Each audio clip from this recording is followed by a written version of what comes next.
इतनी अभद्र भाषा का प्रयोग करते हैं, क्या कहेंगे? स्वामी प्रसाद मौर्य को जिस दिन करनी सैनिकों से आमना सामना हो गया, मैं आपके सामने कह रहा हूँ, उनको हम जूतों की माला से उनका सम्मान करेंगे।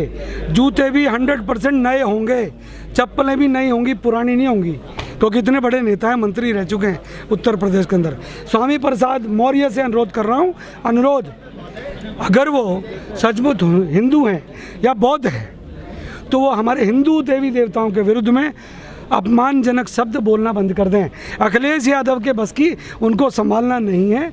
अखिलेश यादव मुझे लगता है शायद जानबूझ के ये हरकतें करा रहे हैं। स्वामी प्रसाद मौर्य नाम का स्वामी है, कर्म उसके उल्टे हैं। करोड़ हिंदुओं को भड़काने का प्रयास है। हमने जिस दिन आपा खो दिया, मैं कसम खा रहा हूँ, कोई सा पाकिस्तान का बॉर्डर ऐसा नहीं मिलेगा जहाँ पर ये बॉर्डर के बाहर नहीं होंगे। हम चाहते हैं कि देश के कानून का, संविधान का पालन करें। यह हम हिंदुओं को भड़काने का काम करते हैं। अगर हिंदुस्तान के अंदर रहना है तो तहजीब से, तमीज़ से रहो। अगर तहजीब तमीज़ नहीं आती तो करनी सहना सिखाने को तैयार। लोग छुटवइये लोग, वो अपनी राजनीति चमकाने के लिए उत्तर प्रदेश के अंदर जगह ढूंढ रहे हैं। आज मैंने एक शब्द कहा आप सबके सामने, आज उत्तर प्रदेश के 4 मुस्लिम नेताओं के नाम लोगों को नहीं पता, युवाओं को नहीं पता। कारण कि उत्तर प्रदेश के अंदर पहले धर्म विशेष की राजनीति होती थी, जाति विशेष के लोग राजनीति करते थे। परंतु जब से उत्तर प्रदेश में मुख्यमंत्री योगी आदित्यनाथ की सरकार आई है और देश के प्रधानमंत्री नरेंद्र भाई मोदी बने हैं, मुझे लगता है उत्तर प्रदेश का विकास हो रहा है। उत्तर प्रदेश के अंदर अब डेवलपमेंट हो रही है। अरेस्टिंग क्यों नहीं हुई? जब उन्होंने लॉ एंड ऑर्डर खराब किया तो प्रदेश सरकार क्यों डर रही है? अगर उनकी अरेस्टिंग हो जाती तो फिर करनी सेना को कौन पूछता?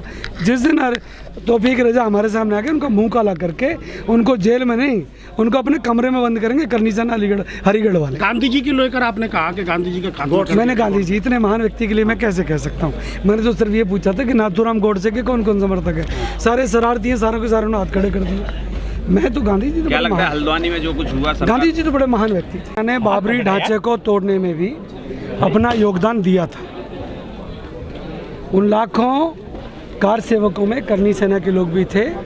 उनमें से मुझे मुरादाबाद गिरफ्तार किया था। मेरे अनेकों लोग उस समय भी वहाँ थे, क्योंकि हमारे लिए ये जो गुलामी का चिन्ह है, श्री राम जन्मभूमि के बाद रामलला के बाद जो कृष्ण जन्मभूमि है जी, वो उसके ऊपर जो गुम्बद बनी हुई है, इससे हमें चिढ़ है, तकलीफ़ है।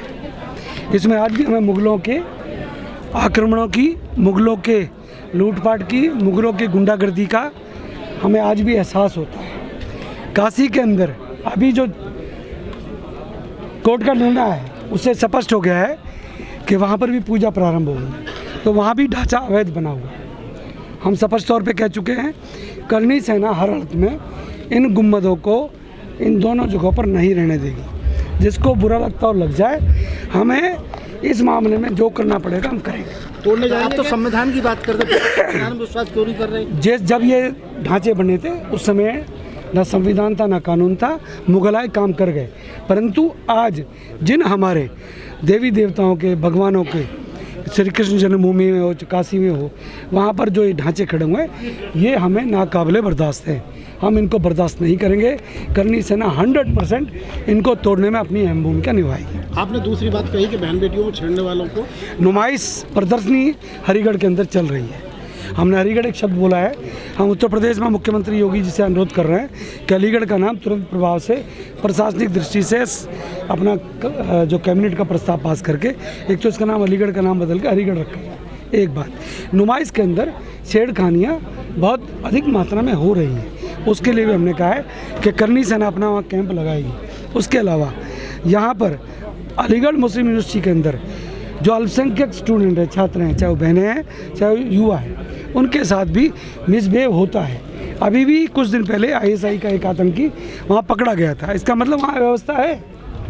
उसके लिए सरकार को और गंभीर होना चाहिए। आपने देखा होगा यहाँ पर सैकड़ों लोगों ने एक सुर में कहा कि वहाँ पर आतंकी गतिविधियाँ होती हैं। जब अलीगढ़ मुस्लिम यूनिवर्सिटी के अंदर जो एक शिक्षण संस्थान है, वहाँ पर इस प्रकार की हरकतें होंगी तो निश्चित तौर पे उसके ऊपर संज्ञान लेना चाहिए।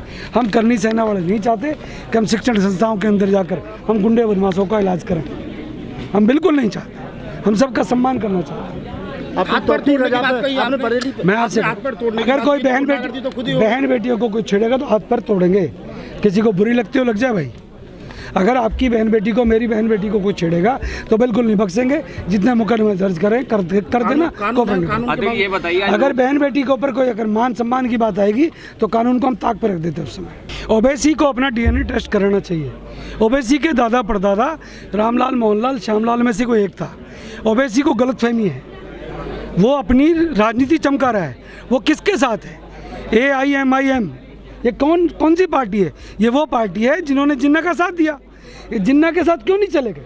ओवैसी को अगर यहाँ के मुस्लिम भाइयों की चिंता है, जो देशभक्त मुसलमान हैं उनको छोड़ दो। जो ओवैसी के साथ हैं उनको लेके चले जाओ इमरान खान और नवाज शरीफ के पास, हमें क्या दिक्कत है? परंतु ओवैसी जानबूझ के वो हरकतें करते हैं। अकबरुद्दीन ओवैसी की भाषा अलग है, ओवैसी की भाषा अलग है। ये क्या चक्कर है? इसके लिए कोई कानून अलग बनेगा।